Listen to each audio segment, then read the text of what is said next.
আসসালামু আলাইকুম সবাই। কি অবস্থা তোমাদের সবার? আশা করি সবাই ভালো আছে। তো আজকে আমরা ফিজিক্সের অন্যতম গুরুত্বপূর্ণ একটা টপিক নিয়ে আলোচনা করতে আসছি।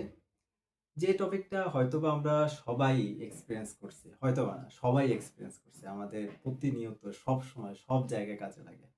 বাট হয়তোবা তার ভিতরেও যে ফিজিক্স আছে বা ইন্টারনাল ফিজিক্সটা কি এটা হয়তোবা আমরা কখনো ওরকম খেয়াল করি নেই বা আমাদের মাথাতেই নেই হয়তোবা যে এখানে ফিজিক্স থাকতে পারে। But physics is everywhere.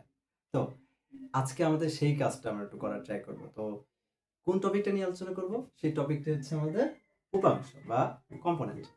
তো উপাংশ জিনিসটা কি? কথাটাকে তুমি ভাঙলেই বুঝতে পারবা। উপ অংশ কোনো কিছুর ছোট্ট একটা অংশ, সেটাকে আমরা উপাংশ বলতেছি। এখন এই ছোট্ট অংশটা কোনটা সেটা বোঝার জন্য আমাদের আজকে একটু ক্লাসটা দেখতে হবে। ক্লাসটা করব আমরা সেই ছোট্ট অংশ কিসের ছোট্ট অংশ এবং কোথায় অ্যাপ্লাই করা হয় সেটা। তো প্রথমে আমরা কিছু প্র্যাকটিক্যাল এক্সাম্পল দেখি যেগুলো আসলে আমাদের চারপাশে সবসময় হচ্ছে, আমরা এক্সপিরিয়েন্স করতেছি এবং এর পিছনে কি ফিজিক্স আছে, কি উপাংশের কনসেপ্ট আছে সেটা একটু দেখার ট্রাই করব। তো চলো শুরুতে আমরা কিছু এক্সাম্পল দেখি যে এগুলো আমরা ইউজ করি সবসময়। তো প্রথম এক্সাম্পল যদি আমি নিতে চাই, প্রথম এক্সাম্পলটা নেওয়া যায় হচ্ছে, ধরো তুমি নিজেই, ধরো তুমি একটা তলের উপর দাঁড়ায় আছো, একটা বক্স, তুমি নিজে বলো বা একটা বক্স বলো, বক্স বলে বেটার হবে, বা একটা গাড়ি, যেটাই চিন্তা করো না কেন। এই গাড়িটা যখন একটা ভূমির উপর দাঁড়ায় থাকে, ভূমির উপর দাঁড়ায় আছে সাপোজ, এই বস্তুটা বা বক্সটা সে কিন্তু কোনো রকমের কোনো বল অনুভব করে না বা কোথাও যাচ্ছে না, তাই না? এরকম যাচ্ছে না, মানে অন্য কোথাও থেকে যাচ্ছে না। এরপরে ধরো এই বস্তুটাকেই তুমি যদি এই তলের সাথে হেলানো একটা কোনো তলের উপরে রাখো, যেটা থিটা ডিগ্রি অ্যাঙ্গেলে হেলানো আছে, এটাকে আমরা হেলানো তল বলি, হেলানো তল। এই হেলানো তলের উপরে যদি তুমি রাখো এই সেম বক্সটাকে, দেখা যাবে কি, হয়তোবা এই হেলানো তল যদি একটু এনাফ পরিমাণ হেলানো হয়, ও কি করতে পারে, ও এই তল বরাবর স্লিপ খেয়ে পড়ে যেতে পারে, এদিকে স্লিপ খেয়ে এদিকে পড়ে যেতে পারে, রাইট? আমরা তো এটা দেখছি, তাই না?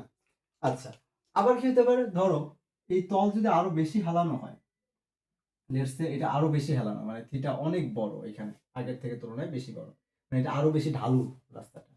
তো এইখানে যদি বক্সটাকে রাখো তুমি, তাহলে কি মনে হয় আমাদের প্র্যাকটিক্যাল নলেজ কি বলে? বক্সটা আরো দ্রুত গড়ায় পড়বে, মানে আরো জোরে গড়ায় পড়বে।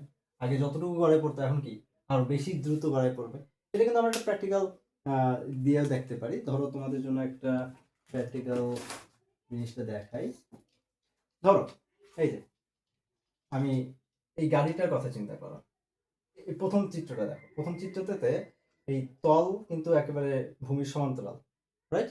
ভূমির সমান্তরাল, এখানে যে গাড়িটা আছে এই গাড়িটা কিন্তু এখন স্থির আছে, কোন দিকে যে সে মুভ করতেছে না, এখানে কোনো রকম মুভমেন্ট নাই তার। বাট আমি যদি পরের চিত্রতে যাই, যেখানে কিনা তলের সাথে ও একটা অ্যাঙ্গেল করে আছে, এই যে অ্যাঙ্গেল করে আছে, তো অ্যাঙ্গেলটা বাড়তে বাড়তে এমন একটা পর্যায়ে যদি যায় যে পর্যায়ে গেলে ও আস্তে আস্তে একটা বল পাবে এদিকে, ওকে? আমি কিন্তু কোনো টানাটানি করতেছি না, কিছু দিয়ে টানতেছি না, দেখো কোনোভাবে টানতেছি না, ও একা একাই কিন্তু নামতেছে। আবার আমি যদি তৃতীয় চিত্রটাতে যাই, তৃতীয় চিত্রটাতে আর একটু বেশি পরিমাণে হেলানো আছে, যে বেশি পরিমাণে হেলানো থাকে ও কিন্তু খুব দ্রুত পড়ে যাচ্ছে। তার মানে এখানে একটা জিনিস খেয়াল করার আছে, সেটা হলো কি, একটা বস্তু যখন এরকম হেলানো তলে থাকে, হেলানো তলে থাকলে সে একটা বল অনুভব করে। কারণ তুমি নিজেই দেখো, তুমি এখন দাঁড়ায় আছো, লেটস সে আমি এখন দাঁড়ায় আছি, যদি আমার কোনো ফ্রেন্ড বা কেউ একজন যদি আমাকে এই দিকে টান দেয়, আমার হাতটা ধরে যদি এদিকে টান দেয়, আমি তো ওদিকে চলে যাবো, রাইট? কেন? কারণ ওদিকে একটা বল দিছে। নিউটন আমাদের বলে গেছে যে যেদিকে যেদিকে লব্ধি বল জিরো না হবে সেই দিকে বস্তুটা চলে যাবে, রাইট? লব্ধি বলের দিক যেদিকে হবে সেদিকে চলে যাবে। লব্ধি বল নিয়ে অনেক কথাবার্তা বলবো আমরা সামনে। তো এখন এই আমি এখানে স্থির আছি কারণ আমার উপরে টানা হিস্টার পরিমাণ সব সমান, মানে কাটাকাটি করে জিরো আসতেছে। আমাকে যদি কোনো একদিকে বেশি বলে টানে আমি ওদিকে চলে যাব, এটা হচ্ছে মেইন কনসেপ্ট। তো সেম জিনিসটা এখানে হচ্ছে, এই বস্তুটাকে যখন আমি জাস্ট ভূমির উপর রেখে দিয়েছিলাম, কোনো নড়াচড়া নাই, কিছু নাই, ওই স্থির ছিল। যখন তাকে একটা অ্যাঙ্গেল করা কোনো একটা তলে রাখছে, হেলানো তল যেটাকে বলতেছি, সেই তলে হয়তো বা সে স্লিপ খেয়ে পড়ে যাচ্ছে, কিন্তু অ্যাঙ্গেলের পরিমাণ যদি বেশি হয়, মানে হেলানো তল যদি বেশি হয়, সে আরো বেশি বলে এদিকে চলে যাচ্ছে।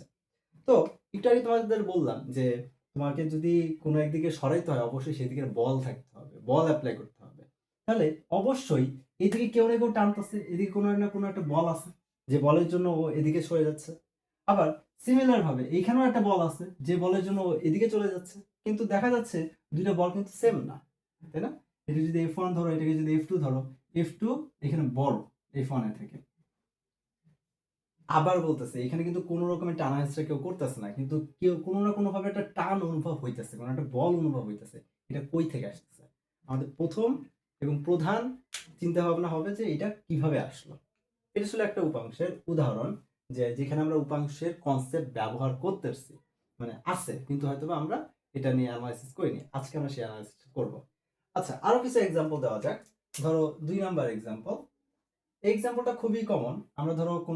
আমরা যখন মাটিতে হাঁটি, তখন হাঁটার সময় আসলে আমরা কিভাবে সামনে মুভ করি, বা দৌড়ানোর সময় কিভাবে সামনে মুভ করি। লেটস সে আমার ধরো এই যে এটা আছে, ধরো এই যে আমার ডোডো আছে, এই ডোডোটা কি করবে? সাপোজ ও যখন হাঁটবে, এই তলের উপর দিয়ে হাঁটবে, তখন যেভাবে হাঁটে, এই যে এইভাবে যখন হাঁটে, সাপোজ এইভাবে আছে, ও যখন হাঁটবে তখন কিন্তু একটা ফোর্স দিতেছে, তাই না? এই ফোর্সের কারণে কিন্তু ও সামনের দিকে আগে যাচ্ছে। আবার যখন ও দৌড়াবে ফোর্স কিন্তু বেশি দেয়, আর ফোর্স বেশি দিলে কিন্তু আরো দ্রুত সামনে আগায় যায়। মানে তুমি যদি আস্তে ফোর্স দাও, তুমি আস্তে আস্তে আগাবা, জোরে ফোর্স দিলে আরো দ্রুত যাবা। কিভাবে যাবা?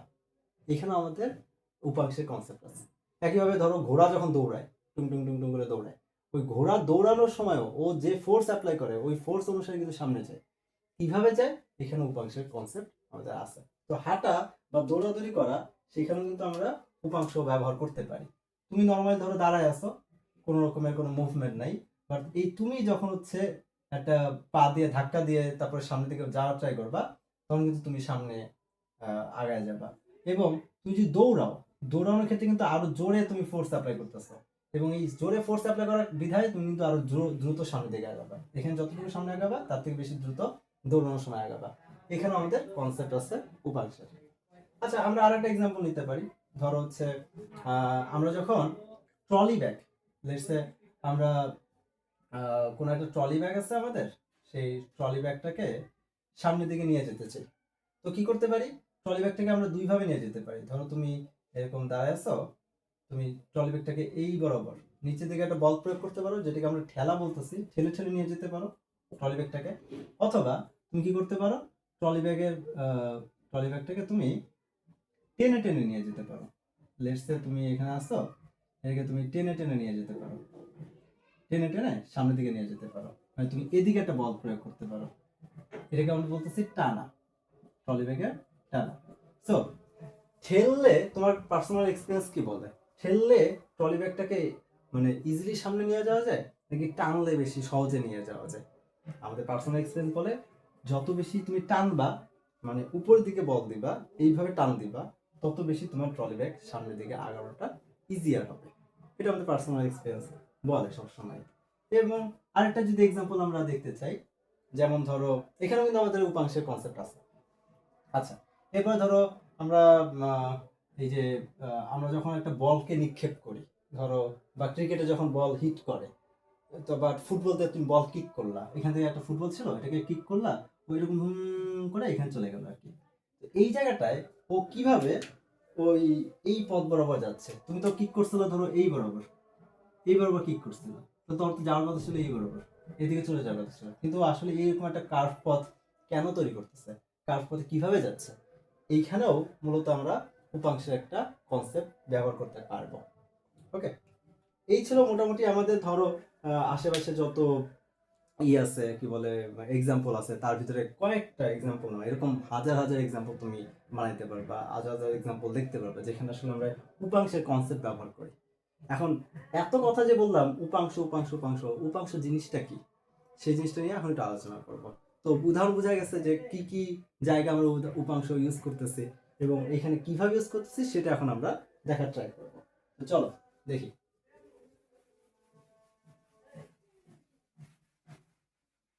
তো উপাংশ বোঝার আগে সবার প্রথমে আমাদের কয়েকটা কনসেপ্ট ক্লিয়ার থাকতে হবে।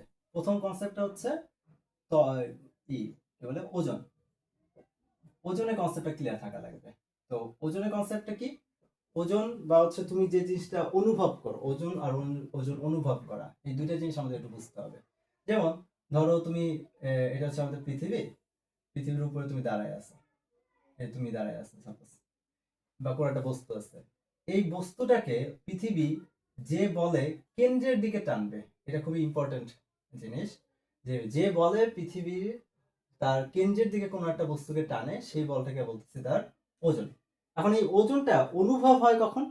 ওজনটা অনুভব হয় অন্যভাবে, এটা একটু পরে আসতেছে, আগে ওজনের কনসেপ্টে আসে। এখন ধরো কোনো একটা ব্যক্তি বা কোনো একটা বস্তু পৃথিবীর এইখানে আছে দাঁড়ানো, সে কি কোন দিকে অনুভব করবে? সে অনুভব করবে এই দিকে, কেন্দ্র বরাবর, তার ওজনটা কেন্দ্র বরাবর অনুভব করবে। এখানে যে আছে সে অনুভব করবে এইখানে থেকে কেন্দ্রের দিকে যে লাইন যায় সেদিক বরাবর সে তার ওজন অনুভব করবে। এখানে বস্তুটা কেন্দ্র বরাবর এদিকে ওজন অনুভব করবে। তো যে যেখানেই থাকুক না কেন, তার ওজনটা থাকবে বা ক্রিয়া করবে হচ্ছে পৃথিবীর কেন্দ্রের দিকে।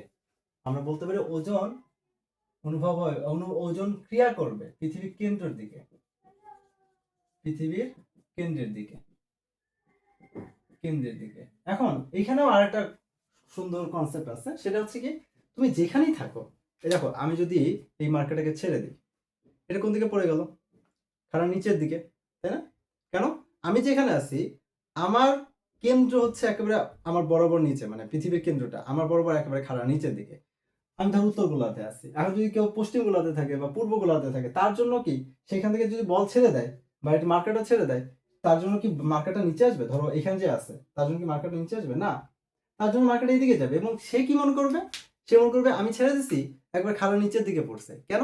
কারণ সে যেখানেই থাকুক পৃথিবীর কেন্দ্র তার তার বরাবর নিচের দিকে থাকে, একেবারে নিচের দিকে। যে কারণে আমরা অনেক সময় বলি ওজন ক্রিয়া করে পৃথিবীর কেন্দ্রের দিকে, তো আছেই, ওজন ক্রিয়া করে খাড়া নিচের দিকে, এটাও বলে থাকি আমরা, খাড়া নিচের দিকে। এটাও বলা হয় যে ওজন ক্রিয়া করে হচ্ছে তোমার খাড়া নিচের দিকে, একেবারে খাড়া নিচের দিকে। তো এই কনসেপ্টটা আমাদের মাথায় রাখতে হবে যে খাড়া নিচের দিকে ওজন ক্রিয়া করে। তো একটু আগে প্রথম যে এক্সাম্পলটা আমরা দিছিলাম, যে বস্তু, একটা বস্তু আছে তোমার একটা ভূমির উপরে, তো বস্তুর ওজন যদি হয় এম, এটার ওজন খাড়া নিচের দিকে কাজ করবে, W equal to M G, এরকম খাড়া নিচের দিকে কাজ করবে। আবার একটা হেলানো তল আমরা দেখছিলাম, হেলানো তলে যদি কোনো বস্তু রাখা থাকে, সেই বস্তু ভর যদি এম হয়, এটাও কিন্তু ওজন খাড়া নিচের দিকে কাজ করবে। দুইটাই, কারণ দুইটার জন্য কেন্দ্র হচ্ছে নিচের দিকে, এই জন্য তাদের ওজন সবসময় ক্রিয়া করবে খাড়া নিচের দিকে। এখন দ্বিতীয় কনসেপ্ট হচ্ছে ওজন অনুভব করা। ওজন অনুভব করা, ওজন সবসময় তোমার থাকবে, কোনো সমস্যা নেই, কিন্তু ওজন তুমি অনুভব করবা কি করবা না, এটা কিন্তু ডিপেন্ড করতেছে অন্য কিছুর উপর। কিসের উপর? তুমি যে সারফেসের উপর আসো, সেই সারফেসের উপরে তোমার ডিপেন্ড করবে যে তুমি কতটুকু ওজন অনুভব করবা। যেমন ধরো তুমি যদি আম, একটা শক্ত কিছুর উপর দাঁড়াও, ধরো একটা মাটির উপর দাঁড়ায় আছো, শক্ত মাটি বা একটা ছাদের উপর দাঁড়ায় আছো, তুমি যেরকম ওজন ফিল করবে, নিজেকে ভারী মনে করবা, তুমি যদি এখন ছাদ থেকে লাফ দাও, তাহলে তোমার কিন্তু ওজন চেঞ্জ হয়ে যাবে, বা তুমি ওজন কিন্তু ওজন ঠিকই থাকবে, বাট ওজন অনুভব করবে না তুমি। যেমন ধরো এই যে গাড়িটা, এই গাড়িটায় বর্তমানে যে তলের উপর আছে, এই তলের উপর থাকা অবস্থায় ও আর পূর্ণ ওজন ফিল করতে পারতেছে। কেন? কিভাবে? একটু পরে বলতেছে। এখন পূর্ণ ওজন সে ফিল করতেছে, কিন্তু কোনো কারণে এর ভিতর থেকে যদি তল চলে যায়, তল তল যদি আমি সরাই ফেলি, তাহলে কি হবে? এটাকে এখন যদি ছেড়ে দেই, যতক্ষণ সে হাওয়ায় ভেসে ছিল সে কিন্তু কোনো ওজন অনুভব করে নাই, তার ওজন কিন্তু কমেছিল। আবার চিন্তা করো একটা নরম মাটি, কাদা মাটি, সেটার ভিতরে যখন তুমি পা দিবা, একটা শক্ত মাটি যেটার উপরে পা দিতেছো, দুইটার উপরে যখন পা দিবা, নরম মাটিতে পা দেওয়ার সাথে সাথে কিন্তু তোমার একটা ওজন কম ফিল হয়। বাট যখন তুমি শক্ত মাটির উপরে পা দাও, তুমি কিন্তু ওজন ফুল ভাবে তুমি ফিল করতে পারো। তো ওজন দুই ক্ষেত্রেই সেম, নরম মাটির উপরে পা দিলেও ওজন সেম থাকবে তোমার, শক্ত মাটির উপরে থাকলেও ওজন সেমই থাকবে, কিন্তু ওজন অনুভব করবা নরম মাটিতে কম আর শক্ত মাটিতে বেশি। বুঝতে পারছো? আর যদি তোমার কোনো তলই না থাকে, যতক্ষণ না পর্যন্ত তুমি তল পাচ্ছ আবার, ততক্ষণ পর্যন্ত তুমি কোনো ওজনই ফিল করবে না। তাহলে এইখানে তলের একটা খুব বড় সড়ো ব্যাপার আছে ওজন অনুভব করা নিয়ে, রাইট? তো সেই জিনিসটাই এখন আমরা একটু আলোচনা করবো, যে আসলে এখানে তলের কনসেপ্টটা কোথা থেকে আসলো। দেখো এখন নিউটনের থার্ড ল দিয়ে আমরা এটা সহজে ব্যাখ্যা করতে পারবো। নিউটনের থার্ড ল কি বলে? প্রত্যেক জোড়া, মানে বল বা প্রত্যেক বলই জোড়া আকারে থাকে, জোড়া আকারে। তুমি একটা বল থাকলে ওইখানে অপোজিটে আর একটা বল থাকবে, শুধুমাত্র জোড়া না, অপোজিটে কাজ করবে এবং একই মানে কাজ করবে, এবং দুইটা আলাদা বস্তুর উপরে তোমার বল ক্রিয়া করা হবে। এই জিনিসগুলো হচ্ছে নিউটন থার্ড ল থেকে আসে, আমরা নিউটন থার্ড ল থেকে এটা জানি। তো এখন এই যে বস্তুটা আছে, এই বস্তুটা, এই যে তলের উপরে বল দিতে আছে কত, ওজন, ওর যে ওজন, সেই ওজনটাও তলের উপরে লম্ব মানে ক্রিয়া করতেছে। তলও সেম ভাবে, এখানে তো কন্ট্যাক্টে আছে, তলও সেম ভাবে তোমার এই বস্তুর উপরে একটা বল দিবে, এবং সেটা কোনটা, অপোজিট, এবং সেম মানের একটা বল দিবে, যেটা তলের অপোজিট দিকে কাজ করবে। অপোজিট বলতে তলের সাথে লম্ব বরাবর একটা বল ক্রিয়া করবে, যেটাকে বলতেছি আমরা তলের প্রতিক্রিয়া। এই আর হচ্ছে রিয়াকশন ফোর্স, অথবা এটাকে ইন দ্বারা প্রকাশ করা হয়, যেটাকে নর্মাল ফোর্স বলে, নর্মাল ফোর্স। এটা হচ্ছে তলের প্রতিক্রিয়া, তো তলের প্রতিক্রিয়া সবসময় তল যেভাবে থাকে তার সাথে লম্ব বরাবর থাকে, এবং কোন একটা বস্তু কতটুকু ওজন ফিল করে সেটাই হচ্ছে তলের প্রতিক্রিয়া। তলের প্রতিক্রিয়াটাই বস্তু তার ওজন হিসেবে ফিল করে। তো ওজন ফিল করবে হচ্ছে কোনটা, তলের প্রতিক্রিয়া, যেটা তলের প্রতিক্রিয়া যে মান, সেই মানটাকে সে ওজন হিসেবে ফিল করবে। ওজন থাকবে অলওয়েজ এমজি আকারে, ওজন থাকবে, কিন্তু ফিল হবে তলের প্রতিক্রিয়াটা। তো তুমি চিন্তা করো, যদি তলই না থাকে তাহলে কোনো প্রতিক্রিয়া ফিল করবে, কোনো প্রতিক্রিয়া ফিল করবে না। এই জন্য তলের প্রতিক্রিয়া না থাকার কারণে সে কোনো ওজনই অনুভব করে না। যেমন এই যে মার্কারটা যখন উপর থেকে নিচে পড়তেছিল, এই সময় কোনো ওজনই ফিল করতেছে না সে।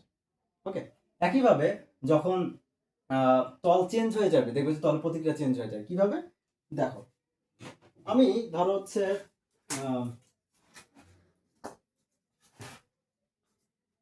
এটা হচ্ছে আমাদের সেই তল। ওকে, এটা হচ্ছে আমাদের একটা তল। এখন এই তলের উপরে যদি কোনো বস্তু রাখা থাকে, তার প্রতিক্রিয়া কোন দিকে হবে, লম্ব বরাবর।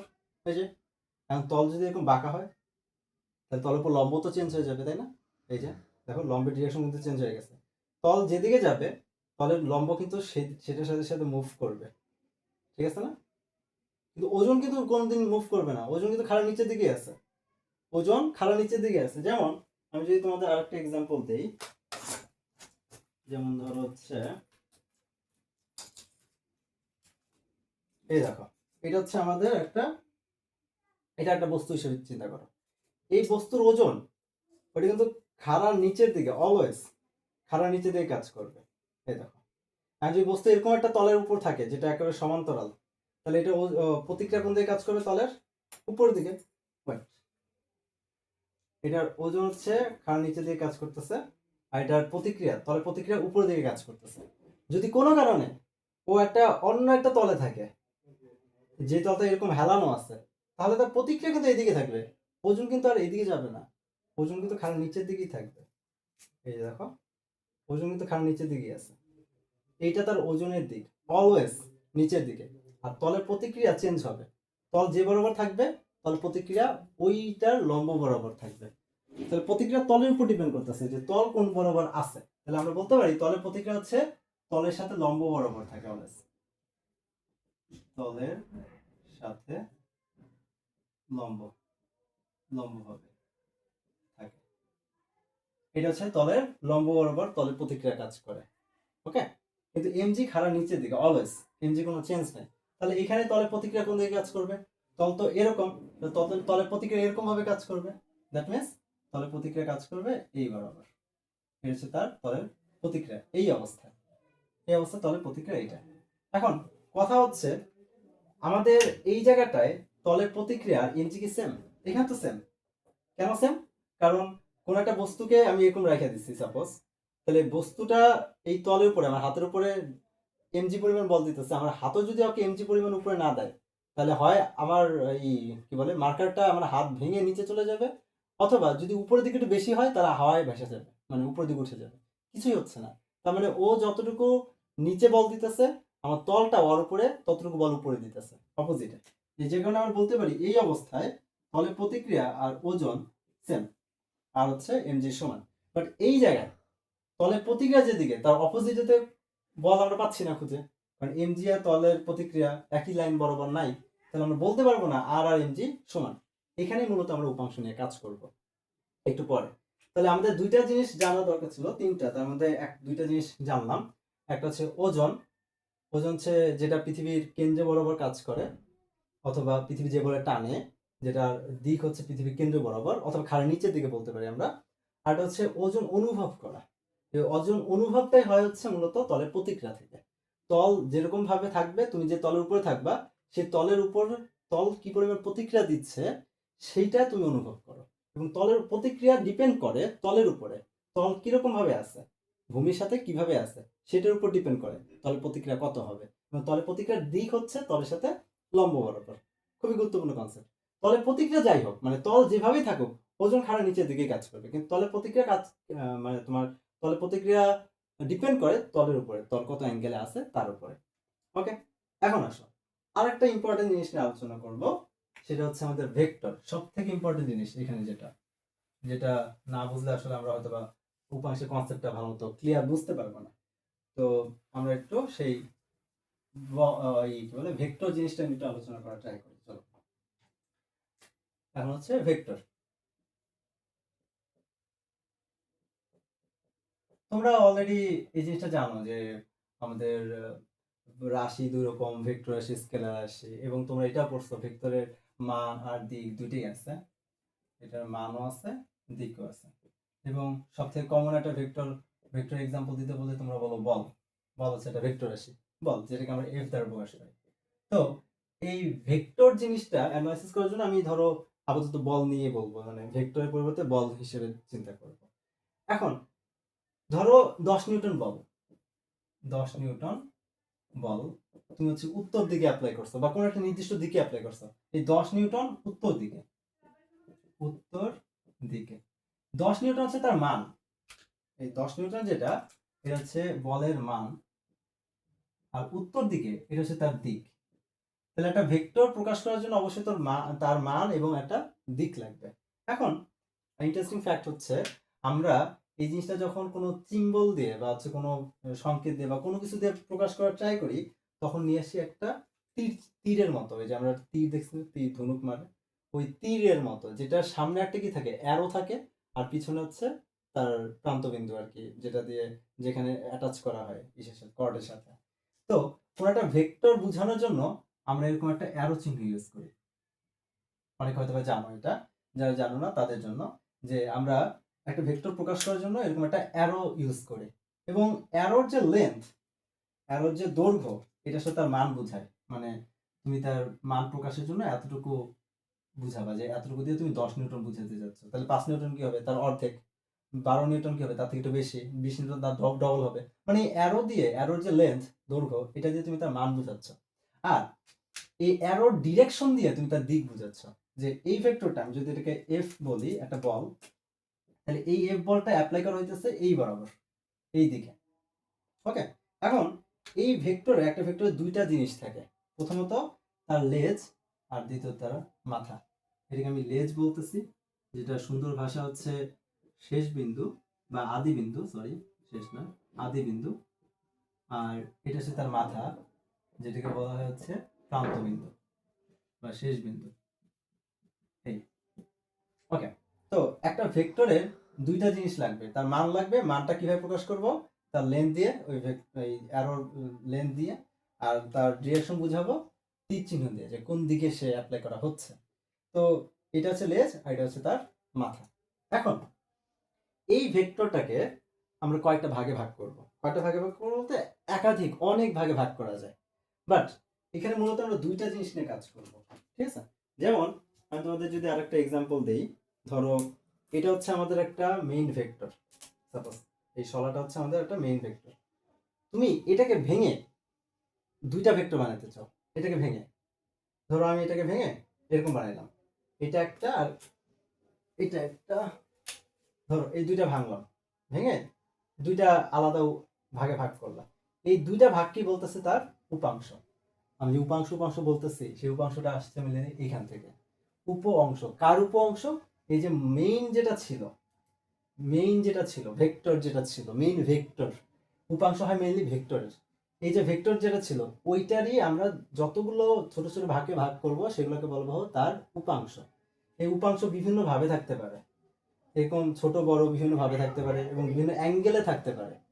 যদি কোনো উপাংশ দুইটা একটার সাথে লম্বভাবে থাকে, এটাকে বলতেছি আমরা লম্ব উপাংশ। যদি উপাংশ ভাগ করার পরে উপাংশ দুইটা একটার সাথে লম্বভাবে থাকে, সেটাকে বলতেছি আমরা লম্ব উপাংশ। আর যদি অন্য কোনো অ্যাঙ্গেলে থাকে, সাপোজ স্থূল কোণ আকারে থাকতে পারে, সূক্ষ্ম কোণ আকারে থাকতে পারে, যে কোনো কোণ আকারে থাকতে পারে, ওইটাকে আমরা অন্য উপাংশ বা যে কোনো উপাংশ বলা যায়। কিন্তু যদি উপাংশ দুইটা একটার সাথে লম্ব বরাবর থাকে, ওইটাকে আমরা বলতেছি লম্ব উপাংশ। ওকে। আর একটা বিষয় একটু খেয়াল রাখতে হবে, লম্ব উপাংশে যখন ভাগ করা হয়, এই যে তাদের মেইন ভেক্টর যেটা, এই মেইন ভেক্টরটা কিন্তু তোমার আর থাকে না। এই যে মাঝখানে যেটা আঁকা আছে, এটা কিন্তু তোমার মেইন ভেক্টর ছিল। ওকে, এটা কিন্তু তোমার মেইন ভেক্টর ছিল। এটাকে আমি এটা আর এটা এই দুইটা উপাংশে ভাগ করছি। তাহলে যখন উপাংশে ভাগ করে ফেলছি তখন আর মেইন ভেক্টরটা নাই। ওকে। অথবা এই দুটো উপাংশ মিলে যখন আমি একটা মেইন ভেক্টর বানাবো, তখন আর এই দুটো উপাংশ থাকবে না, জাস্ট একটা মেইন উপাংশ থাকবে, যেটাকে আমরা লব্ধি বলি। এটা আলাদা হিসাব, পরে আমরা বুঝবো এটা আর কোনো একটা ক্লাসে। তবে এখন দেখো, যদি একটা মেইন ভেক্টর থাকে, যেটাকে বস বলতেছি, এই বস ভাঙার সাথে সাথে তোমার দুইটা বডিগার্ড আসবে। এই একটা বডিগার্ড, এই একটা বডিগার্ড। কারণ বডিগার্ড দুইটা যদি তোমার 90 ডিগ্রি অ্যাঙ্গেলে থাকে নিজেদের সাথে, এই একটা বডিগার্ড, বডিগার্ড নাম্বার 1, এটা হচ্ছে নাম্বার 2। নাম্বার 1 আর নাম্বার 2 যদি নিজেদের মধ্যে 90 ডিগ্রি অ্যাঙ্গেল থাকে, তাহলে এই উপাংশ দুটাকে বলবো আমরা লম্ব উপাংশ। ওকে, ক্লিয়ার? আচ্ছা, লম্ব উপাংশ আঁকার নিয়ম হচ্ছে কি, এটার সাথে তুমি এটাকে একটা আয়তক্ষেত্রের কর্ণ চিন্তা করবা। খেয়াল করতো, এটা একটা আয়তক্ষেত্র বলা যায় না মোটামুটি? দেখো, আমি যদি পারফেক্টলি বানাইতে পারতাম, তাহলে এটাকে একটা মোটামুটি আয়তক্ষেত্র মনে করা যায়। যেটা এটা হচ্ছে একটা কর্ণ, এটা একটা বাহু, এটা একটা বাহু, দুইটা সন্নিহিত বাহু আয়তক্ষেত্র। তো এটাকে চাইলে আমি উপরের দিকে নিয়ে যেতে পারি, এটাকে চাইলে এই পাশে নিয়ে যেতে পারি, তাহলে এটা কমপ্লিট আয়ত হবে। তাহলে আয়তের কর্ণ বরাবর হচ্ছে মেইন ভেক্টরটা থাকবে, আর বাকি দুই বাহু বরাবর, একটা একটা লম্ব বরাবর দুইটা উপাংশ থাকবে। এটা বস। আর জিনিস মনে রেখো, বস কিন্তু অলওয়েজ মাঝখানে থাকবে। ওকে, উপাংশ দুইটা খালি 90 ডিগ্রি হইলেই হবে না, এমন ভাবে 90 ডিগ্রিতে থাকতে হবে যাতে বসটা মাঝখানে থাকে। তুমি বলতে পারো যে আমি হচ্ছে উপাংশটাকে এইভাবে নিব, এখন তো 90 ডিগ্রি আছে, হ্যাঁ কথা সত্য, এখন 90 ডিগ্রি আছে, কিন্তু এই উপাংশ নেওয়া যাবে না। কেন নেওয়া যাবে না? কারণ বস এখন আর মাঝখানে নাই, বস বাইরে চলে গেছে। ও যদি এইভাবে থাকতো তাহলে একটা কথা ছিল যে তোমার বসটা হচ্ছে মাঝখানে, তাহলে উপাংশ দুইটা দুই পাশে আছে। কিন্তু এখন মেইনলি বস ছিল তো এই পাশে, উপাংশ একটা, এটা ঠিক আছে, কিন্তু আরেকটা তো নিচে হবে না, আরেকটা কোথায় হবে? উপরে। কেন?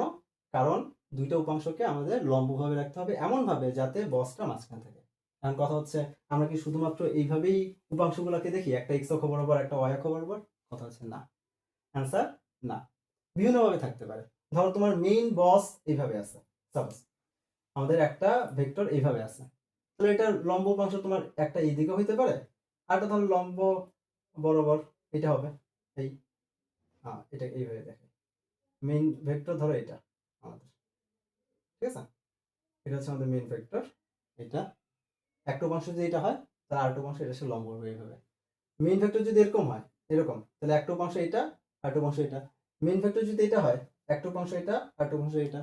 মেইন ভেক্টর এরকম হইলে একটা এটা, এটা একটা। মেইন ভেক্টর যদি এরকম হয়, সাপোজ মেইন ভেক্টর এরকম, তাহলে একটা উপাংশ এটা, একটা উপাংশ এটা। মেইন ভেক্টর এরকম হইলে, এটা যে মেইন হয় মাঝখানেরটা, তাহলে একটা এই পাশে, আরেকটা এই পাশে। মেইন ভেক্টর যদি এরকম হয়, একটা এই দিকে, আরেকটা এই দিকে। এই যে মেইন ভেক্টর যদি এরকম হয়, একটা এদিকে একটা এদিকে। তো এমন না যে মানে উপাংশ দুটাকে একটা এক্স অক্ষ বরাবরই হইতে হবে, একটা ওয়াই অক্ষ বরাবরই হইতে হবে। ওকে, ক্লিয়ার? তোমাদের যে কোনো দিকে মেইনটা থাকবে, ওই অনুসারে তুমি যে কোনো ভাবে উপাংশ দুটাকে বানাইতে পারবে। এখন চলো একটু এঁকে দেখাই যে কি কি ভাবে আমাদের উপাংশগুলো থাকতে পারে। বিভিন্নভাবে থাকতে পারে, তো আমরা কয়েকটা এক্সাম্পল দিই। সাপোজ প্রথমটা খুবই ছোট একটা এক্সাম্পল, এটা হচ্ছে আমাদের মেইন ভেক্টর। এটাকে ভেঙে আমরা দুটো উপাংশে ভাগ করব। প্রথমত প্রথমটা ধরো হচ্ছে আমরা এক্স অক্ষ বরাবর রাখবো একটা উপাংশ, এক্স অক্ষ বরাবর। মনে রাখবে একটা আয়তক্ষেত্র রাখতে হবে। আয়তক্ষেত্রের ইচ্ছামতো বাড়ানো যাবে না, ইচ্ছামতো তুমি বড় একটা লাইন তেলে এরকম করলে হবে না। ওকে, আয়তক্ষেত্র রাখতে হবে। মেইন ভেক্টরটা হচ্ছে আমাদের আয়তক্ষেত্রে, বা বস হচ্ছে আয়তক্ষেত্রের কর্ণ হিসেবে রাখতে হবে। আচ্ছা, এটা হচ্ছে আমাদের আরেকটা ভেক্টর, যেটা দিয়ে আমি চাইলে এটা একটা আয়তক্ষেত্র আঁকতে পারি। এই গেল। তাহলে এটা একটা উপাংশ, যেটা এটা ধরো মেইন ভেক্টরের নাম যদি দেই f1, সাপোজ এটা হচ্ছে f1, আর এই সরি f1 না, f দিই, মেইন ভেক্টরের নাম দিই f, আর এই উপাংশের নাম দিলাম f1, আর এই উপাংশের নাম দিলাম f2। f1 f2 x অক্ষ বরাবর থাকতে পারে, লেটস সে এটা হচ্ছে আমাদের এক্স অক্ষ, এটা এক্স অক্ষ বরাবর থাকতে পারে। আবার এমন হইতে পারে এক্স অক্ষ বরাবর নাই, অন্য কোনো দিকে আছে। যেমন যেমন একটা উপাংশ হচ্ছে এই বরাবর সাপোজ, তাহলে আরেকটা উপাংশ কোন দিকে হবে? এটার সাথে লম্ব, এই যে আরেকটা উপাংশ এটার সাথে লম্ব বরাবর।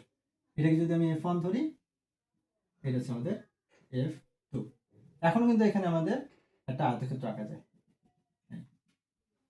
এখনো কিন্তু এই নীল দুইটা এই মেইন ভেক্টরেরই উপাংশ, সেম মেইন ভেক্টর, মানে সেম বসের, সেম বস এফ, সেম বস, ওই সেম বসেরই উপাংশ বিভিন্ন ভাবে আঁকা যায়। একটা জায়গায় রেখেই মেইন ভেক্টরটাকে একটা জায়গায় রেখেই বিভিন্নভাবে আঁকা যেতে পারে। ডিপেন্ড করে তুমি কিভাবে আঁকতেছো, ওই অনুসারে কিন্তু ভেক্টরের মানও চেঞ্জ হয়ে যায়। খেয়াল করছো? F1 আগে ছিল এতটুকু, এখন F1 কিন্তু বড় হয়ে গেছে, আর F2 আগে যা ছিল এখন কিন্তু F2 ছোট হয়ে গেছে। তার মানে তুমি কিভাবে তুমি উপাংশগুলোকে নিচ্ছ এটার উপর ডিপেন্ড করবে যে উপাংশের মান কেমন। ওকে, উপাংশের মান কিন্তু তোমার উপাংশের উপর ডিপেন্ড করে যে কিভাবে তুমি নিচ্ছ তার উপরে, এটা ইম্পর্টেন্ট জিনিস।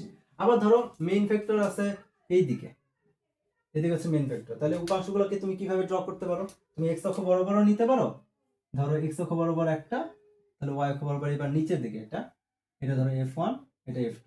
এখন ধরো আমি যদি এটাকে এক্স অক্ষ বরাবর না নিয়ে অন্য একটা অ্যাঙ্গেলে নিতাম, সাপোজ এই বরাবর, তাহলে আরেকটা হবে কোন বরাবর? এই বরাবর। এবার দেখো তো সেম আমি আয়তক্ষেত্র আঁকতে পারতেছি, আগেরটা লালের ক্ষেত্রে মধ্যে আয়তক্ষেত্র আঁকতে পারতাম আমরা, আয়তক্ষেত্র আঁকা যেত। তো এখন সেম মেইন ভেক্টর হচ্ছে আমাদের এই যে এফ, এই এফ ভেক্টরের দুটো উপাংশ, একটা F1 একটা F2, একটা লালের জন্য আর হচ্ছে নীলের জন্য। যখনই তাদের উপাংশের মানে দিক চেঞ্জ করে ফেলছি, যে নতুন দিকে আমরা উপাংশ দুটাকে ভাগ করছি, সেই উপাংশ দুটা হচ্ছে আমাদের চেঞ্জ হওয়ার কারণে উপাংশের মানও চেঞ্জ হয়ে গেছে। আগেরটা যতটুকু ছিল এখন কিন্তু তার থেকে বেশি। অ্যারো চিহ্ন কিন্তু তার মান বোঝায়, অ্যারো চিহ্ন লেন্থ আগে বলছে। তো এখানে F1 আর এখানে F1 দুই কিন্তু ডিফারেন্ট। কেন? কারণ উপাংশ চেঞ্জ হয়ে গেছে, উপাংশের মান চেঞ্জ করে ফেলছো তুমি, মানে দিক চেঞ্জ করে ফেলছো, তো মানও চেঞ্জ হয়ে যাবে। কোনটা কন্ডিশন মেনটেন করতে যে হয়েছে? এটা আয়তক্ষেত্র বানানোর কন্ডিশন দিয়ে। আচ্ছা, আর একটা কমন একটা কি পাবা তোমরা, কমন একটা কি বলে চিত্র পাবা, সেটা হচ্ছে মেইন ভেক্টরটা এটা। অনেক সময় মেইন ভেক্টরটাকে এমজি হিসেবে ধরে, সাপোজ এরকম মেইন ভেক্টর মানে ওজন খাড়া নিচের দিকে যেটা কাজ করে, ওজনেরই দুই তিনটা উপাংশে ভাগ করে, মানে মেনলি দুটো উপাংশে ভাগ করে, দুটো লম্ব উপাংশে। একটা ওজন খাড়া নিচের দিকে কাজ করতেছে, এই যে খাড়া নিচের দিকে কাজ করতেছে এমজি, এটাই দুটো উপাংশে ভাগ করে।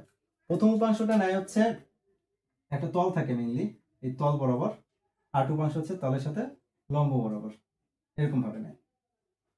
ওকে, আমি যদি এটাকে একটা আয়তক্ষেত্র আঁকতে চাই আঁকতে পারবো। তো আর অ্যাঙ্গেলটা নর্মালি এখানে থাকে, কিভাবে থাকে আমরা একে দেখাবো যখন ডিটেলস পড়বো। ধরলাম এই অ্যাঙ্গেল, তো দেখা যায় এই এমজি দুটো উপাংশ, একটা হচ্ছে এই বরাবর যে তলের সাথে লম্ব, আমি যদি এই বরাবর একটা তল কল্পনা করি, যে এই বরাবর একটা তল আছে, যাই হোক ওটা পরে দেখাবো। তো এই এমজি কে দুই ভাগে ভাগ করতে পারি, একটা হচ্ছে F1 বরাবর আর একটা F2 বরাবর, দুই দিকে কাজ করে। ঠিক আছে, দুই দিকে আমাদের তার উপাংশ কাজ করে। এটা আমরা অনেক পপুলার, এটা অনেক জায়গায় ইউজ করবো। ম্যাক্সিমাম ফিজিক্সে দেখবো যে নিউটনের মেকানিক্স যেগুলোতে আছে সেগুলোতে আমরা এটা ইউজ করি ম্যাক্সিমাম জায়গায়, এই চিত্রটা আর কি। তো একটু কেয়ারফুলি দেখার ট্রাই করো এটা। এখন এখন আমাদের কাজ হচ্ছে এই ভেক্টরের উপাংশগুলোকে আমরা কিভাবে বের করব।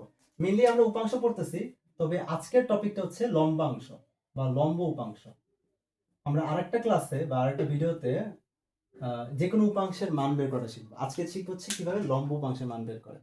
লম্ব উপাংশের মান না বের করতে পারলে আমরা ওই যে এত প্রথমে যত চিত্র বলো, যত এক্সাম্পল বলো, সেগুলো মানগুলো বের করতে পারবো না। ওকে, তো আমাদের ফার্স্ট হচ্ছে লম্ব উপাংশের মানগুলো বের করাটা শিখতে হবে। তো আসো আমরা একটু দেখি মান কিভাবে বের করা যায় একটা ভেক্টরের উপাংশগুলোর। তো আমরা ফার্স্টে একটা খুব কমন একটা চিত্র নিব, এই যে এরকম ধরলাম এটা হচ্ছে আমাদের একটা ভেক্টর যেটাকে এফ বলতেছে। এটা দুটো উপাংশ ভাগ করব আমরা, একটা উপাংশ হচ্ছে এক্স অক্ষ বরাবর আর একটা উপাংশ হচ্ছে ওয়াই অক্ষ বরাবর, মানে একটা একটা লম্ব উপাংশ। এটাকে আমরা F1 বলতেছি, এটাকে বলতেছি আমরা F2। তো তোমাদের আগেই বলা হয়েছে যে এখানে চাইলে আমরা একটা আয়তক্ষেত্র ড্র করতে পারি এবং আয়তক্ষেত্রের প্রত্যেকটা বাহু সেম হয়। ওকে, তাহলে আমি এই F2 ভেক্টরটাকে চাইলে এখানে শিফট করতে পারি। বাই দ্য ওয়ে এটাকে ভেক্টরের শিফটিং বলা হয় বা স্থানান্তর। ভেক্টর শিফটিং এর নিয়ম হচ্ছে তুমি ভেক্টরটাকে সরাইতে পারবে আরেক জায়গায়, কোনো সমস্যা নেই, কিন্তু ভেক্টরের মানও সেম রাখতে হবে, ভেক্টরের দিকও সেম রাখতে হবে। তো দিক সেম রাখতে গেলে হয় তুমি এই লাইন বরাবরই তাকে সরাবা, এরকম করে সরাই উপরে উঠাবা, অথবা তাকে সমান্তরাল ভাবে নিয়ে যাবা। তো আমাদের যেহেতু এই পাশে নিয়ে আসতে হবে, এই পাশে আমি সমান্তরাল ভাবে নিয়ে যাবো। আর আয়তক্ষেত্রের অপোজিট বাহু দুটো সমান হয়, তাহলে এইটুকুর মান যা এইটুকু মানও তাই হবে। তার মানে আমি ভেক্টর শিফট করে F2 ভেক্টরটাকে এইখানে নিয়ে আসতে পারলাম, কোনো সমস্যা নেই। ওকে, কেন নিয়ে আসলাম? আমাদের এটা হচ্ছে F। কেন নিয়ে আসলাম? রিজন হচ্ছে এখানে একটা সমকোণী ত্রিভুজ তৈরি হয়েছে। এটা হচ্ছে আমাদের একটা সমকোণী ত্রিভুজ, যেটা এটা হচ্ছে 90 ডিগ্রি। এটা আমাদের সমকোণী ত্রিভুজ। তো এই সমকোণী ত্রিভুজে আমরা সমকোণী ত্রিভুজের সাহায্যে F1 আর F2 বের করব। এখন হচ্ছে আমাদের অ্যাঙ্গেল দেওয়াটা শিখতে হবে। তুমি অ্যাঙ্গেল বলতে কি বুঝাইতেছি? অ্যাঙ্গেল হচ্ছে মেইন ভেক্টরটা, মেইন ভেক্টর থাকবে মাস্ট। মেইন ভেক্টরটা আর অন্য একটা উপাংশ, এই দুইটা মধ্যবর্তী অ্যাঙ্গেল, যে কোনো একটা উপাংশ। তুমি F1 চিন্তা করতে পারো, মেইন ভেক্টর আর F1 এর মাঝখানে অ্যাঙ্গেল চিন্তা করতে পারো, অথবা মেইন ভেক্টর হচ্ছে মেইন ভেক্টর আর এটা হচ্ছে আমাদের F2 ভেক্টর, F2 উপাংশ, এই দুটোর মাঝখানে অ্যাঙ্গেল চিন্তা করতে পারো। যে কোনো একটা চিন্তা করলেই হবে। আমি আপাতত চিন্তা করতেছি F1 এর সাথে অ্যাঙ্গেল ধরলাম, F1 এর সাথে অ্যাঙ্গেল হচ্ছে থিটা, মানে মেইন ভেক্টরটা F1 এর সাথে থিটা অ্যাঙ্গেলে আছে। তো থিটা পরিচয় কি? থিটা পরিচয় হচ্ছে মেইন ভেক্টরের সাথে আমাদের যে F1 ভেক্টর তার মধ্যবর্তী অ্যাঙ্গেল হচ্ছে থিটা। আচ্ছা, এই থিটার সাহায্যে এখন আমরা এখানে F1 আর F2 এর মান বের করার ট্রাই করব। চলো F1 আর F2 এর মান বের করি। তো তুমি যদি খেয়াল করো, এই সমকোণী ত্রিভুজে F হচ্ছে অতিভুজ, এটা হচ্ছে আমাদের অতিভুজ। আর F1 হচ্ছে কি, যেহেতু থিটা এর সাথে লাগানো, এটাকে আমরা ভূমি হিসেবে চিনি। F1 হচ্ছে ভূমি, আর F2 হচ্ছে আমাদের লম্ব। তো F তো দেওয়া থাকবে, লেটস সে F হচ্ছে তোমার 10 নিউটন, এরকম কিছু একটা দেওয়া থাকবে, F এর মান তো দেওয়া থাকবে। তো এখন F এর সাহায্যে তুমি F1 এর মান যদি বের করতে চাও, যে আমাদের উপাংশটা F1 উপাংশটা বা এই বডিগার্ডটা এটার সাথে কত সম্পর্ক যুক্ত, মানে এটার সাথে কেমন সম্পর্কে আছে, এটা বের করতে চাও, তাহলে তোমাকে কি কি নিতে হবে? ভূমি নিতে হবে, আর হচ্ছে অতিভুজ নিতে হবে। আর তুমি ভালো করে জানো ভূমি আর অতিভুজ থেকে কি আসে, জানো? ভূমি আর অতিভুজ থেকে আসে কি? সাইন, কজ আসে। তাহলে আমি যদি ওই থিটা কোণের কজ নেই, তাহলে আসবে কত? ভূমি বাই অতিভুজ, ভূমি ডিভাইডেড বাই অতিভুজ। এখন ভূমি বাই অতিভুজ, ভূমি কত এখানে আমাদের F1, আর অতিভুজ কত? F। ক্লিয়ার? তো cos থিটা, তাহলে আমি যদি F1 এর মান বের করতে চাই, সেটা আসে কত? F cos theta. এই এটা হচ্ছে F1 এর মান। F1 এর মান কত আসলো তাহলে? F, আচ্ছা এখানে না লিখে, এখানে তো একবার লিখছি। তাহলে F1 এর মান আসে হচ্ছে আমাদের F cos থিটা। একইভাবে F2 মানটা তুমি বের করতে পারবা, কার সাহায্যে? F এর সাহায্যে। কিভাবে? F হচ্ছে লম্ব, F হচ্ছে F2 হচ্ছে লম্ব, আর F হচ্ছে কি? অতিভুজ। তাহলে আমি যদি লম্ব আর অতিভুজ নিতে চাই, আসবে কি? সাইন, সাইন থিটা হচ্ছে লম্ব ডিভাইড বাই অতিভুজ। লম্বকে এখানে, লম্ব হচ্ছে আমাদের F2 আর অতিভুজ হচ্ছে F। এর পাশে আমাদের সাইন থিটা থাকে, তাহলে F2 ভ্যালুটা আসে F sine theta. F2 value আসে কত? F sine theta. এখন একটা জিনিস খেয়াল করো, F1 এর মান হচ্ছে F cos থিটা, আর F2 মান হচ্ছে F sin থিটা। তো দুইটার ভিতরে কমন কি কি আছে? দুইটার ভিতরে প্রথমত কমন হচ্ছে F, মানে মেইন ভেক্টর থাকবেই। কোন একটা উপাংশের মান বের করতে চাও, তো মেইন ভেক্টর থাকবে, এটা হচ্ছে মেইন ভেক্টর, মেইন থাকবেই মাস্ট। এরপর হচ্ছে theta, theta common, theta common হইতে পারে না হইতে পারে, এটা বলা যাবে না, বাট এখানে কমন। আচ্ছা, থিটা পরিচয় কি ছিল? থিটা পরিচয় ছিল ও F1 এর সাথে অ্যাঙ্গেল, F2 এর সাথে না। মানে F1 এর নিজের অ্যাঙ্গেল থিটা, আমি থিটাকে লিখতে পারি এইভাবে, থিটা হচ্ছে F1 এর নিজের অ্যাঙ্গেল, নিজের কোণ। এখন F1 এর যেহেতু তুমি যখন বের করতেছো, F1 এর উপাংশের মান বের করতেছো থিটার সাহায্যে, তুমি নিছো কোনটা? তুমি নিছো হচ্ছে cos, cosটাকে নিছো। আমরা কি বলতে পারি, যে যখন তুমি একটা উপাংশ বের করতেছো, যে উপাংশের সাথে যে কোণটা লাগানো আছে, যে থিটা, সেই কোণটা যদি নিয়ে কাজ করো, তাহলে তুমি নিয়ে আসবে cos, মানে নিজের কোণ নিলে। থিটা 1 যেহেতু F1 এর, থিটাটা F1 এর নিজের কোণ, নিজের কোণ নিলে আসবে কোনটা? থিটা। আর এখানে খেয়াল করো, এই থিটা কি F2 এর সাথে কোণ, মানে থিটা কি F2 এর কোণ? দেখো থিটা তো F2 এর সাথে লাগানো নেই, থিটা আছে কার সাথে? F1 এর সাথে। তাহলে থিটা হচ্ছে নিজের কোণ না, এখানে F2 এর নিজের কোণ না, আর নিজের কোণ না হইলে আসবে সাইন, আরেকজনের কোণ হলে সাইন। আমরা তাহলে বলতে পারি কি কস কখন আসবে, কস আসবে নিজের কোণ নিলে। নিজের কোণ বলতে ওর সাথে লাগানো কোণ, নিজের কোণ হলে কস, আর যদি কোণটা নিজের সাথে না লাগে আরেকজনের সাথে লাগানো থাকে তাহলে আসবে সাইন। তাহলে অন্যের কোণ নিলে হবে সাইন, অন্যের কোণ, অন্যের কোণ যখন নিবা তখন আসবে কত, সাইন। ওকে, ক্লিয়ার। এখন আসো, যদি এমন হয় কোন এই কোণটার নাম দিলাম ধরো বিটা, এখন বলো f1 এর মান কত হবে আর f2 এর মান কত হবে। বিটা কি তোমার f1 এর সাথে? না, বিটা কার সাথে, f2 এর সাথে। তাহলে আমি যদি f1 এর মান লিখতে চাই, f মেইন ভেক্টর তো থাকবেই, এখন বিটা যেহেতু f1 এর সাথে নাই তাহলে আমি কি লিখতে পারি, নিজের কোণ না, এটা আরেকজনের কোণ, তাই আসবে কত, সাইন বিটা।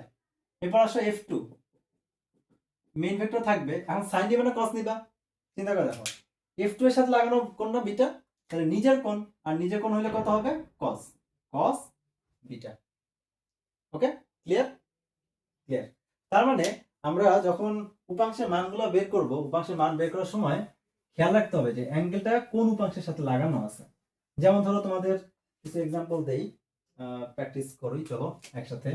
ধরো একটা ভেক্টর আছে 10, এখানে ধরো 10 নিউটন মানে একটা ভেক্টর আছে, এটার একটা উপাংশ হচ্ছে এইদিকে আর একটা উপাংশ এইদিকে, এই উপাংশের সাথে এটা 30 ডিগ্রি কোণ করে আছে। তাহলে এই নিচের উপাংশটা ধরো এটাকে f1 বলতেছি আর এটা f2, তাহলে f1 বের করার ফর্মুলা কি হবে, বুঝতেই পারতেছো, মেইন ভেক্টর কত 10, যেহেতু f1 এর সাথে লাগানো কোণ হচ্ছে 30, তুমি 30 নিয়ে কাজ করতে চাও তাহলে নিজের কোণ, এটা নিজের কোণের জন্য আসবে cos, আর f2 তখন হবে কত, মেইন ভেক্টর থাকবে ইনটু 30 এর সাহায্যে যদি বের করতে চাও, 30 তো আর f2 এর সাথে না, 30 হচ্ছে f1 এর সাথে, তাহলে এটা তার নিজের কোণ না, 30 এর জন্য মানে f2 এর জন্য 30 টা নিজের কোণ না, তাহলে আসবে কত, সাইন, আরেকজন কোণ হলে হয় সাইন, সাইন 30 ডিগ্রি, তারপর যে ভ্যালু হয় সেটাই ক্যালকুলেট করলে হয়ে যাবে। এখন ইন্টারেস্টিং একটা ফ্যাক্ট আছে, সেটা কি, সেটা হলো তুমি, আমরা কি জানি এটা লম্ব উপাংশ নিয়ে কাজ করতেছি, তার মানে উপাংশ দুটো একটার উপর লম্ব হবে, রাইট? আর লম্ব হইলে একটা কোণ যদি হয় 30 আর একটা কোণ কি হবে 60, পূরক কোণ হয়, তাহলে এই কোণ যদি হয় 30 তাহলে উপরের কোণটা হবে কত, 60। এখন তোমার কনসার্ন যদি হয় যে তুমি 60 কোণ নিয়ে কাজ করবা, 60 ডিগ্রি নিয়ে কাজ করবা, তাহলে f1 এর মান কিভাবে লিখবা আর f2 এর মান কিভাবে লিখবা, চল লিখি। তো মেইন ভেক্টর থাকবে, এখন চিন্তা করতে হবে 60টা কি f1 এর নিজের কোণ মানে নিজের সাথে লাগানো কোণ নাকি আরেকজনের কোণ, তুমি দেখলেই বুঝবা যে 60টা হচ্ছে f2 এর কোণ, f1 এর না। তাহলে এখানে নিজের কোণ না হয়ে কি হবে, আরেকজনের হইলে সাইন চলে আসবে। একইভাবে যদি f2 বের করো, মেইন ভেক্টর থাকবে f2 এর সাথের কোণ হচ্ছে 60, তাহলে নিজের কোণ, নিজের কোণের জন্য কত আসবে, cos, cos 60। এখন আমার কোশ্চেন, দুটো ভ্যালু কি সেম, মানে এই দুটো ভ্যালু, এই দুটো ভ্যালু, এরা কি সেম, এরা কি সেম, অবভিয়াসলি সেম, কারণ sin 30 ডিগ্রি যে মান cos 60 ডিগ্রি মান সেম। sin আর cos হচ্ছে একটা একটা কমপ্লিমেন্টারি, মানে পূরক, পূরক আকারে থাকে, আর যে কোণের মান যা আর পূরক কোণের মান তা, sin এর 30 ডিগ্রি মান যা cos এর 60 মান যা তা, sin এর 60 ডিগ্রি মান যা cos 30 ডিগ্রি মান তা, এটা তোমরা আগে থেকে জানো। তো তুমি যেভাবে বের করতে চাও করবা, কিন্তু খেয়াল রাখবা অ্যাঙ্গেল কোনটা নিতেছো, কার সাথে নিতেছো, এটা চিন্তা করে বের করলেই হবে। তো এই ছিল মোটামুটি আমাদের উপাংশের বেসিক কথাবার্তা, যে উপাংশ জিনিসটা কিভাবে হয়, কিভাবে ভাঙে, এই জিনিসগুলা। এরপরে আমরা নেক্সট কয়েকটা এক্সাম্পল যেগুলো দিছিলাম সেই এক্সাম্পল গুলা নিয়ে একটু ঘাটাঘাটি করব, ডিটেলস ভাঙবো যে ওইখানে কিভাবে কিভাবে উপাংশগুলা কাজ করতেছে, তারপরে আমরা মেইন আর কিছু প্রবলেমে ঢুকে যাব, ঠিক আছে। আর একটা জিনিস বলে দিই লাস্টে, সেটা হলো এই যে যে জিনিসটা নিয়ে আমরা বললাম, আলোচনা করতেছিলাম যে এমজি কারণ নিচের দিকে কাজ করে, তাহলে এমজির উপাংশগুলো কি কি ভাবে ভাগ হইতে পারে। তো ধরো এমজির একটা উপাংশ ধরো এদিকে আছে আর একটা উপাংশ এইভাবে আছে, এবং অ্যাঙ্গেল যদি হয় এটা, অ্যাঙ্গেল যদি হয় এইটা, তাহলে এই উপাংশের মান কত হবে, এবার চিন্তা করে বলো তো তোমরা, পজ করে একটু চিন্তা করে দেখো যে এই উপাংশের মান কি হতে পারে। এই উপাংশের মান কি, যেহেতু এটা মেইন ভেক্টর তাহলে এই উপাংশের মানে মেইন ভেক্টরটা থাকবেই ইনটু অ্যাঙ্গেল কি থিটা, তো তুমি থিটা নিয়ে এটা লিখতে চাও, ওর সাথে লাগানো আছে থিটা, তাহলে কি আসবে cos, cos অফ থিটা, তাহলে এটা এই ভেক্টরের মান হচ্ছে mg cos থিটা, আর এই ভেক্টরের মান হচ্ছে mg, ঠিক ধরছো, mg sin থিটা। কেন, থিটাটা ওর সাথে নেই, থিটা আছে আরেকজনের, আরেকজনের সাথে আসলে সাইন আসবে। এই হচ্ছে কথাবার্তা। আবার ধরো আরেকটা জিনিস একটু বলে দিই, ধরো mg এটা, তোমার এইদিকে জাস্ট উপাংশ লাগবে, mg হইতে পারে g হইতে পারে যে কোনো কিছু, অ্যাঙ্গেল যদি হয় এটা থিটা, তাহলে এই বরাবর মানটা কি হবে mg cos of theta, right. কেন? কারণ থিটা হচ্ছে ওর সাথে লাগানো। তো এই চেহারাগুলো হচ্ছে আমাদের খুব কমন, এগুলো আমরা অনেকবার ইউজ করব, ফিজিক্সে অনেক জায়গায় ইউজ করা হয়, মানে এত জায়গায় এতবার ইউজ করা হয় যে মানে এটার জন্য আলাদা একটা ভিডিওই করা লাগতেছে আমার, যে তুমি এই জিনিসটা যদি ঠিকঠাক মতো ক্লিয়ার হইতে পারে নেক্সট সব টপিকগুলো ঠিকঠাক মতো বুঝতে পারবা। সো নেক্সট ভিডিওতে আমরা দেখব যে এইগুলা ইউজ করে যে প্রবলেমগুলো বললাম, হাঁটা চলা করা, গাড়ি উপর থেকে কেন পড়ে, অ্যাঙ্গেল বাড়াইলে আরো কেন দ্রুত পড়ে, এই জিনিসগুলো নিয়ে নেক্সট ভিডিওতে আমরা আলোচনা করব। ওকে, ধন্যবাদ সবাইকে।